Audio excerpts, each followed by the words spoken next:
নমস্কাৰ বন্ধু-বান্ধৱসকল, আপোনালোক সকলোকে পুনৰবাৰ স্বাগতম জনাইছোঁ আসাম জব নিউজ ইউটিউব চেনেলৰ অন্য এটা জব ইনফৰ্মেটিভ ভিডিঅ'লৈ। তো বন্ধু-বান্ধৱসকল, পুনৰ আপোনালোকৰ কাৰণে ভাল খবৰ আহি পৰিছে। পুনৰ কিছুমান পদৰ কাৰণে ভেকেঞ্চিৰ নটিফিকেশ্যন প্ৰকাশ কৰিছে। প্ৰায় 1000 পদৰ কাৰণে ভেকেঞ্চিৰ নটিফিকেশ্যন প্ৰকাশ কৰা হৈছে নতুনকৈ, আৰু ভেকেঞ্চিবিলাক আহিছে আপোনালোকৰ এয়াৰপৰ্টৰ তৰফৰ পৰা। তো আপোনালোকক এইটো ভিডিঅ'ৰ যোগেদি ভেকেঞ্চিসমূহৰ সম্পূৰ্ণ তথ্যখিনি জনাই দিম যে ভেকেঞ্চিসমূহত এপ্লাই কৰিবলৈ হ'লে আপোনালোকৰ অৰ্হতা কি লাগিব, কিমান দৰমহা দিয়া হ'ব, এলিজিবিলিটি ক্ৰাইটেৰিয়া কি থাকিব, সম্পূৰ্ণ তথ্য আপোনালোকক এইটো ভিডিঅ'ৰ যোগেদি জনাই দিম। যদি আপোনালোকৰ অৰ্হতা বনে, যদি আপোনালোকে ইণ্টাৰেষ্টেড হয়, আপোনালোকে ভেকেঞ্চিসমূহত এপ্লাই কৰিব পাৰিব। গতিকে আপোনালোকে ভিডিঅ'টো প্ৰথমৰ পৰা শেষলৈকে চাই থাকিব, অলপ স্কিপ নকৰাকৈ। যদি চেনেলটো নতুন আহিছে তেনেহ'লে ছাবস্ক্ৰাইব কৰি ৰাখিব এনেধৰণৰ জব ইনফৰ্মেটিভ ভিডিঅ'বিলাক পাবলৈ। আৰু যদি আপোনালোকে এতিয়া মোৰ হোৱাটছআপ গ্ৰুপত জইন হোৱা নাই, জইন হৈ ল'ব পাৰে। তাতো আপোনালোকৰ কাৰণে জব ৰিলেটেড ৰেগুলাৰ আপডেটবিলাক দিয়া হয়। তো ইয়াৰ তৰফৰ পৰা নতুনকৈ প্ৰায় 1000 পদৰ কাৰণে ভেকেঞ্চি নটিফিকেশ্যন প্ৰকাশ কৰা হৈছে।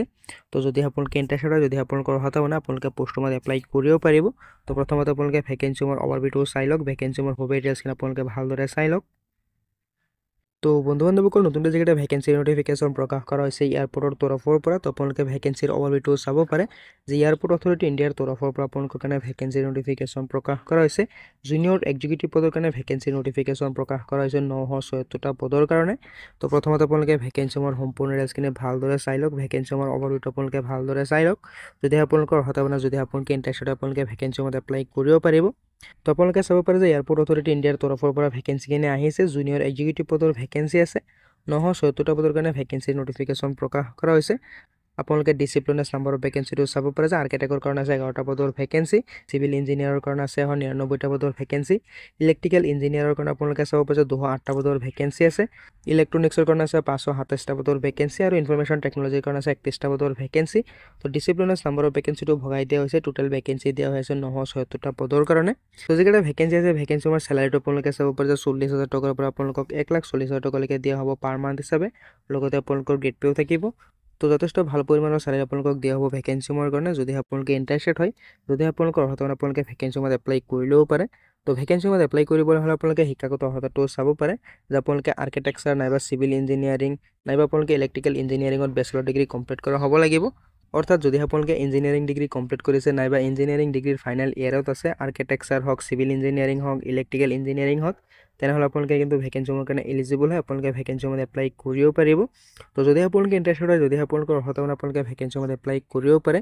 আপোনালোকে এলিজিবিলিটি ক্ৰাইটেৰিয়াটো চাব পাৰে যে মেক্সিমাম এজ লিমিট দিয়া হৈছে 27 বছৰ, অৰ্থাৎ 18 বছৰ বয়সৰ পৰা 27 বছৰ বয়সৰ সকলো প্ৰাৰ্থী এপ্লাই কৰিব পাৰিব।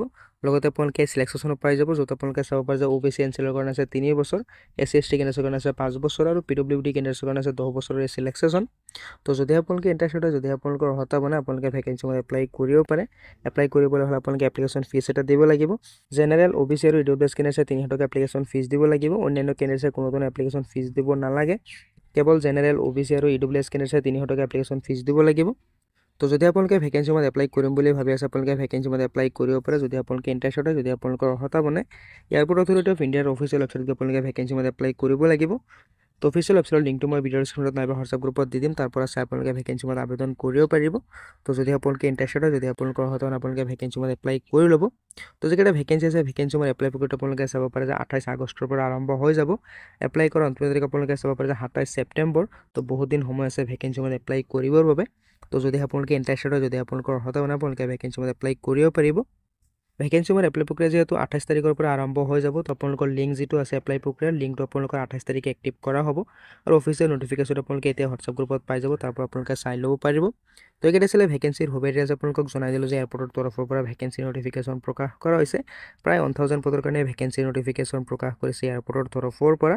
বিভিন্ন ডিচিপ্লিনত ভেকেঞ্চি আছে, architecture, civil engineering, electrical engineering, information technology. যথেষ্ট ভাল চেলাৰী আপোনালোকক দিয়া হ'ব। বেলেগ বেলেগ ডিচিপ্লিনত আপোনালোকৰ ভেকেঞ্চিখিনি আছে। ইঞ্জিনিয়াৰিঙত ডিগ্ৰী কমপ্লিট কৰা সকলো প্ৰাৰ্থীয়ে কিন্তু ভেকেঞ্চিসমূহত এপ্লাই কৰিব পাৰিব। তো আপোনালোকে এপ্লাই কৰাৰ লিংকটোৰ লগতে অফিচিয়েল নটিফিকেশ্যন আপোনালোকে হোৱাটছআপ গ্ৰুপত পাই যাব। তো আশা কৰিছোঁ ভিডিঅ'টো আপোনালোকে ভাল পাইছে। যদি ভাল পাইছে, লাইক এটা কৰি দিব পাৰে। কিবা সুধিব থাকিলে কমেণ্টত জনাব পাৰে। তো লগ পাম অন্য এটা ভিডিঅ'ত নতুন আপডেটৰ সৈতে। ধন্যবাদ।